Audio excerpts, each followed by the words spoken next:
రవాణా శాఖ నగదు రహిత లావాదేవీలను అమల్లోకి తీసుకొచ్చింది. విజయవాడ కార్యాలయంలో స్వైపింగ్ మెషిన్లను రవాణా శాఖ కమిషనర్ బాలసుబ్రహ్మణ్యం ప్రారంభించారు. వినియోగదారులు డెబిట్, క్రెడిట్ కార్డుల ద్వారా పన్నులు చెల్లించాలని కోరారు. జనవరి నుంచి పూర్తి స్థాయిలో ఆన్లైన్ స్వైపింగ్ మెషిన్ల ద్వారానే లావాదేవీలు జరిగేలా చర్యలు చేపడతామని తెలిపారు. అంటే ట్యాక్స్ వసూలు చేసే డిపార్ట్మెంట్స్ లో భారతదేశంలో we are the first department to do this credit card POS machine integration అనమాట. ఆల్ ట్యాక్సెస్ కానీ ఆల్ ఫీస్ కానీ మా డిపార్ట్మెంట్కి సంబంధించినంత వరకు ఈ క్రెడిట్ కార్డ్స్ మీద జరగడం బిగిన్ అయిపోయింది.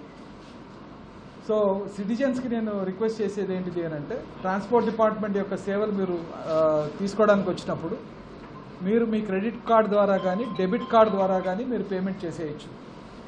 మా చెక్ పోస్ట్లో పే చేయొచ్చండి, మా ఆఫీసుల్లో కూడా పే చేయొచ్చు.